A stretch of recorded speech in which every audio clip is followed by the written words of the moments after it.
जय श्री कृष्णा। कैसे हैं आप? शुरू करें। पार्थाय प्रतिबोधितां भगवता नारायणेन स्वयं व्यासेन ग्रथितां पुराणमुनिना मध्ये महाभारतम् अद्वैतामृतवर्षिणीं भगवतीम् अष्टादशाध्यायिनीम् अम्ब त्वानुसन्दधामि भगवत् गीते भवद्वेषिणीम्। गीता पर ध्यान श्लोक का उच्चारण करते हुए आंख मूंद कर मुझे ऐसा मन हुआ कि मैं आपसे ये निवेदन करूं। आपसे बात वही कर सकता है जिससे कि आप बात करना चाहते हैं। ये बात मनुष्यों के ऊपर भी लागू होती है और जो सूक्ष्म शक्तियां हैं, ऊर्जा है, स्पंदन है, उन पर भी लागू होती है।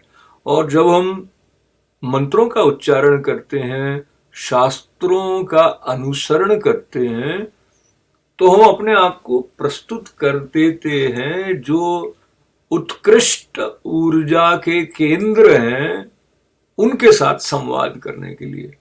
उनको जब लगता है कि हाँ ये बात करना चाहता है, मुझसे संवाद करना चाहता है, तो वो अपने को हमारे प्रति प्रकट कर देते हैं। और ये बहुत सूक्ष्म स्तर पर जो साधना करने वाले हैं उनको कभी न कभी इस बात की अनुभूति होती है। इसका कोई आकार नहीं है, लेकिन आपके मन में एक अपरिभाषेय प्रसन्नता, अकारण आनंद का भाव, यह जो कृतकृत्यता आती है उसके पीछे जो कृपा के प्रवाह को एक दिशा देने का महता कार्य भारतीय ऋषियों ने किया है और मानव जाति को धन्य किया है, उसके बारे में जानने के लिए, उसका लाभ लेने के लिए यदि हम प्रस्तुत नहीं होंगे तो वो हमारे लिए नहीं है। फिर हम ये चिल्लाते रह सकते हैं कि ऐसा तो है ही नहीं, क्योंकि वो हमारे अनुभव क्षेत्र में आया नहीं है, लेकिन हमने उसको अपने अनुभव क्षेत्र में आने के लिए जिस तरह के वातावरण को अपने भीतर तैयार करने की आवश्यकता थी वैसा किया नहीं। तो गीता माता के साथ बैठकर हम उस तरह के वातावरण को, जहां पर श्री कृष्ण अपने को हमारे लिए प्रकट कर दें, हमारे प्रति प्रकट कर दें, उसका विनम्र प्रयास अर्जुन जी के साथ बैठकर कर रहे हैं। और विश्व रूप दर्शन योग का बहुत ही मार्मिक प्रसंग जो चल रहा है, उसमें अर्जुन ने उनको पहले ये कह दिया कि आपको देखकर मैं घबरा रहा हूं, अब आप अपना चतुर्भुज स्वरूप दिखाइए। तो आज जो 47वां श्लोक है, वहां पर भगवान स्वयं प्रकट हो रहे हैं, बोल रहे हैं अर्जुन से। क्या कह रहे हैं, आइए सुनते हैं। श्री भगवान उवाच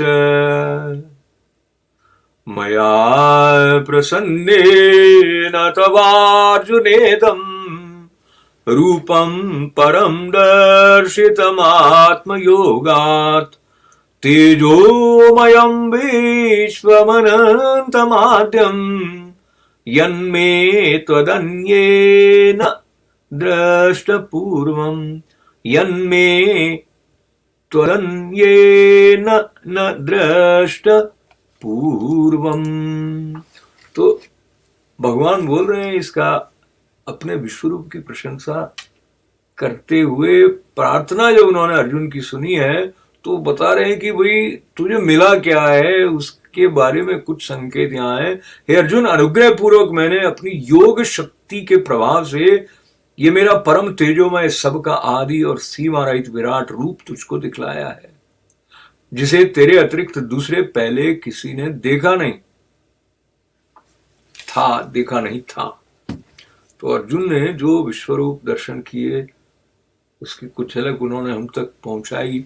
श्रीमद् भगवद गीता उस स्थल तक हमको ले जाती हैं जहां तक हमारा प्रवेश वरना संभव नहीं होता।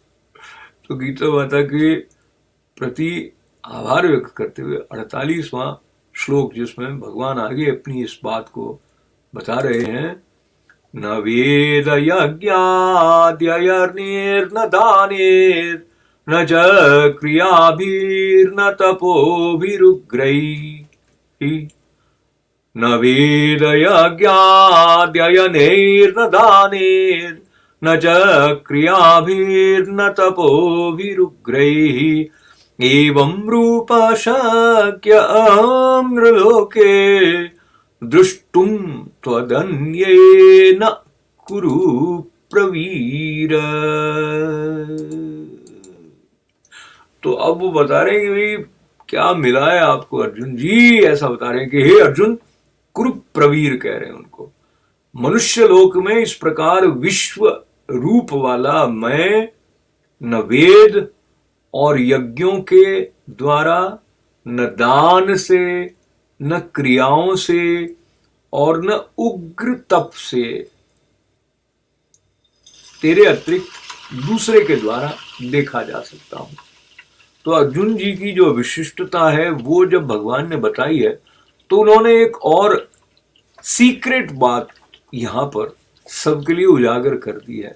और उस सीक्रेट बात को गुरु के शब्दों का आश्रय लेकर अगर हम देखने का प्रयास करें तो उससे पहले यह भी याद कर लें कि श्रीमद् भगवद गीता क्या सिखा रही है। ब्रह्म योग सिखा रही है और ब्रह्म को कैसे जाना जाए इसके बारे में शास्त्र जो बताते हैं उस तरफ जाते जाते एक कहानी का आश्रय ले लेते हैं। और ये सिद्धांत उपनिषदों ने जो प्रतिपादित किया है कि ब्रह्म ही तुम्हारा लक्ष्य है, क्योंकि वही तुम्हारे जीवन की पूर्ति कर सकता है, उसके लिए तुम्हें करना कुछ भी नहीं है। और ये जो बात है वो ठीक ठीक आनंद मीमांसा पुस्तक में से आप तक आ रही है। स्वामी श्री ईश्वरानंद गिरि जी महाराज कहते हैं कि ब्रह्म ही तुम्हारा लक्ष्य है, क्योंकि वही तुम्हारे जीवन की पूर्ति कर सकता है और उसके लिए तुम्हें करना कुछ भी नहीं है। तो हम तो खुश हो जाएंगे कि हमको तो कुछ करना ही नहीं है, लेकिन ठहरिए, कहते हैं तुम्हें सिर्फ जानना है, क्योंकि वो तो है ही तुम्हारे अंदर, तुम्हारा ही सत्य है, उसका उद्घाटन मात्र करना है। तो ज्ञान तो है, उसकी स्मृति मात्र करनी है। ज्ञान होते हुए भी हम उसको भूल गए हैं, उसकी स्मृति है नहीं। तो इसके स्पष्ट करने के लिए एक दृष्टांत वेदांत से बताते हैं, जो कहा जाता है दशवमस्त्वमसि, तू 10वां है। तो संक्षेप में वो बात क्या है कि 10 दोस्त जो हैं वो पर्यटन घूमने के लिए गए। पुराना समय है, ऐप नहीं है, मोबाइल है, वो ऐसे काम नहीं कर रहे। बहरहाल वो 10 जने एक जगह नदी पार करके जब निकल कर आए तो उनको लगा कि काउंट कर लेना चाहिए। तो वो अपने को गिनने लगे कि 10 जने आए थे, कितने जने। तो पता चला कि 1 2 3 4 5 6 7 8 9 पे आके बात खत्म हो रही है। अब दूसरा वाला मित्र काउंट करने लगा तो भी यही बात हो रही है।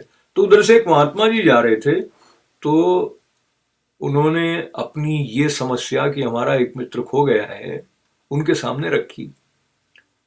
अब महात्मा जी ने कहा कि कैसे काउंट कर रहे हो, तो उन्होंने बताया। तो जो उनको नेतृत्व प्रदान कर रहे थे मित्र, उन्होंने काउंट करना शुरू किया, 1 2 3 4 5 6 7 8 9, उनका 9 ही है। तो फिर उन्होंने उनकी उंगली पकड़ के उनकी तरफ कर दी, 10वां तू है। तो ये जो 10वां तू है वाली बात है, वो आने से वो खुश हो गए वापस, यहाँ 10 के 10 हैं, कोई गुमा नहीं है। तो बात यह है कि जब उनको पता नहीं लग रहा था कि गुमा कोई भी नहीं है, सब साथ ही है, तब उन्हें लग रहा था कि कोई गुम गया है।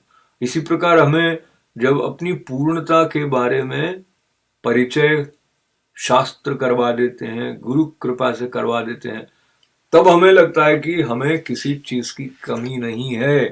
तो उसके लिए कुछ क्रिया करने से नहीं वो कमी दूर हुई, वो ज्ञान के द्वारा दूर हुई। ये बात वेदांत इस दृष्टांत से हमारे सम्मुख खोल रहे हैं।